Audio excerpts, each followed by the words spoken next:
اللہ الرحمن الرحیم اللہم صلی علی محمد وعلی آل محمد رب اشرح لی صدری ویسر لی امری واحلل عقدۃ من لسانی یفقہوا قولی۔ السلام علیکم دوستو، میں ہوں ایک عام سا مسلمان فقیر معصوم بارسی۔ دوستو، ہماری روحانی تعلیم کا یہ سلسلہ اللہ کے کرم سے جاری و ساری ہے۔ ہم اپنی حد تک جو ممکن ہو سکتا ہے روحانی تعلیم کے حوالے سے وہ چھوٹے چھوٹے نکات جو عام فہم ہوں عام لفظوں میں بیان کرنے کی کوشش کرتے ہیں، تاکہ جو لوگ علم نہیں رکھتے، جو لوگ پڑھے لکھے نہیں ہیں، جو کتابیں کھنگال نہیں سکتے، جنہوں نے کبھی مدرسے یا اسکول یا کسی بھی درسگاہ کا کبھی فیض نہیں لیا، تو ان کو ہمارے اس سلسلے سے، ہماری اس کلاس سے ان کی مینٹل اسٹریٹجی کے مطابق ہلکی پھلکی روحانی غذا ملتی رہے۔ اور اس کوشش میں آپ سب کا بڑا ساتھ ہے، اور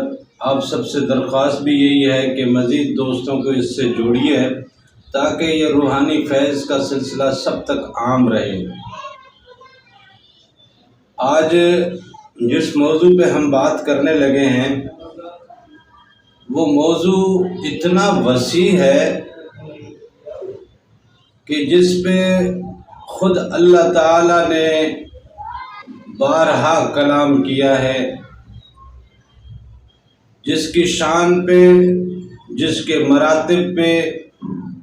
جس کی ذات پہ خود اللہ تعالیٰ نے بارہا گفتگو فرمائی ہے، وہ ہے ہمارے اور آپ کے آقا حضور نبی کریم صلی اللہ علیہ وآلہ وسلم کی نسبت اور ان کی ذات۔ حضور پاک صلی اللہ علیہ وسلم کی ذات مبارک کا ہم اپنے الفاظ میں احاطہ کر نہیں سکتے، اور حضور نبی کریم صلی اللہ علیہ وسلم کی نسبت کو ہم لوگ ٹھیک سے پرکھ نہیں سکتے۔ ہمارا علم اور ہمارا شعور ان حدوں کو چھو نہیں سکتا کہ جن حدود کو حضور نبی کریم صلی اللہ علیہ وسلم نے اپنی ذات میں مخفی رکھا۔ بارہا ایسے معاملات بھی پیش آئے کہ صحابہ کرام نے بھی اشارہ کر دیا کہ آقا دو جہاں نے کیا کیا نہیں نوازا، ہمیں کس کس علم سے، کس کس چیز سے نوازا ہے۔ حضرت ابو ہریرہ نے بھی یہ فرمایا کہ آقا حضور نبی کریم صلی اللہ علیہ وسلم نے جو مجھے چیزیں بتائیں یا سکھائیں، یا جو علم حضور پاک نے مجھے دیا، اگر وہ میں آپ کے سامنے بیان کر دوں تو آپ لوگ مجھے قتل کر دو۔ یہ اس وقت کے صحابہ کے دور کا حضور نبی کریم صلی اللہ علیہ وسلم کی ان محفلوں کا فیض اور ان محفلوں کا وہ وقت ہے، وہ ٹائم ہے، وہ زمانہ ہے۔ اس زمانے میں جن سے وہ بات کر رہے ہیں وہ بھی صحابی رسول ہیں، وہ بھی حضور نبی کریم صلی اللہ علیہ وسلم کی محفل سے، ان کی مجلس سے، ان کے روبرو بیٹھنے سے فیض یاب ہوتے رہتے ہیں۔ ان کے سامنے اتنی بڑی بات کہی انہوں نے۔ تو آج کے دور میں ہم لوگوں کے علم کی کیفیت کیا ہے اور ہم لوگوں کے علم کا لیول کیا ہے؟ ایسے میں اگر کوئی کھڑکی اللہ تعالیٰ کھولے، اللہ تعالیٰ اگر کسی پہ کرم فرمائے اور کچھ ذرا سا دروازہ کہیں سے کھلتا ہے، اور اللہ تعالیٰ کی کرم نوازی سے آقائے دو جہاں کی اس نسبت کا ذرا سا علم یا اس نسبت کے ذرا سے درجات عیاں اور نمایاں ہوں، اور وہ بندہ جب بتانے لگے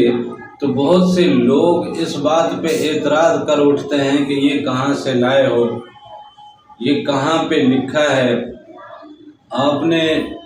آقائے دو جہاں حضور نبی کریم صلی اللہ علیہ وسلم کو کہاں تک پہنچا دیا؟ وہ تو عبد ہیں، رسول ہیں۔ اس طرح کی توجیحات پیش کر کے ایک نیا سلسلہ، ایک نئی بحث، ایک نیا موضوع کھولنے کے لیے ہر کوئی تیار رہتا ہے، لیکن حقیقت میں حضور نبی کریم صلی اللہ علیہ وسلم کی نسبت کو اللہ تعالیٰ کی طرف سے ہمارے لیے انعام سمجھ کر اس نسبت میں گم ہونے اور اپنے آپ کو فنا کرنے کے لیے نہ تو کوئی بات کرتا ہے، نہ کوئی اس میں اپنے آپ کو فنا کرتا ہے۔ جب حضرت موسیٰ علیہ السلام کوہ طور پہ اپنی قوم کے سرداروں کو لے کے پہنچے اور جب وہاں تجلی پڑی تو وہ سردار مر گئے اور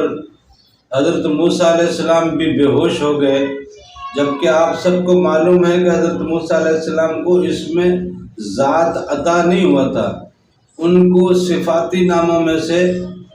ایک نام عطا ہوا تھا، اور اس صفاتی نام کی تجلی جو ہے وہ بھی موسیٰ برداشت نہ کر پایا، اور اس کے قوم کے سردار اس تجلی کی چمک سے، اس کے جلال سے وہ بے ہوش ہو گئے،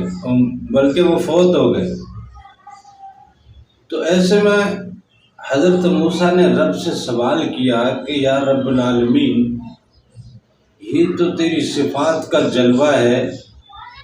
جس میں اتنی طاقت ہے، اتنا رعب ہے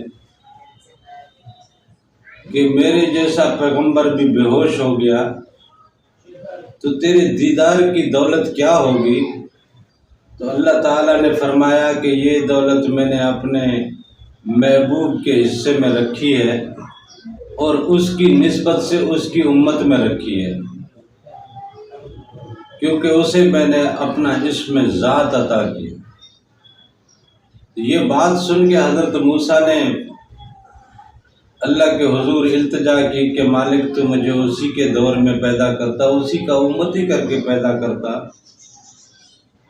تو اس طرح کے خواہش پیغمبروں نے اللہ کے حضور التجا اور خواہشیں اور دعائیں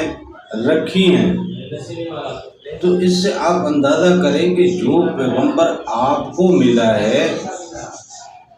جو اللہ کی جانب سے آقائے دو جہاں کی نسبت ہمیں ملی ہے، یہ کتنی بڑی دولت ہو سکتی ہے، کتنا بڑا انعام ہے، ہم اس بات کا احاطہ کر نہیں سکتے۔ اور اس بات کو سمجھنے کے لیے ہم نے کبھی اللہ کے حضور نہ تو سجدہ ادا کیا کہ ہمیں اس کی سمجھ آتا ہو، نہ ہی اس بات کا سجدہ ادا کیا کہ مالک تیرا شکریہ کہ ہمیں اتنی بڑی نسبت عطا کر دی۔ آقائے دو جہاں کی نسبت کوئی چھوٹی نسبت نہیں ہے۔ حضور پاک نے فرمایا اپنی اولاد کا نام محمد رکھا کرو۔ مجھے اپنے نام کی عظمت کی قسم، جس کے نام کی عظمت اتنی ہو کہ اس کے نام کی نسبت سے اللہ تعالیٰ اسے جناب جنت میں داخل کر دے، تو اس کی ذات کیا ہے اور اس کا مرتبہ کیا ہے، اس کی شان کیا ہے اور اس کی نسبت کتنا بڑا انعام ہے۔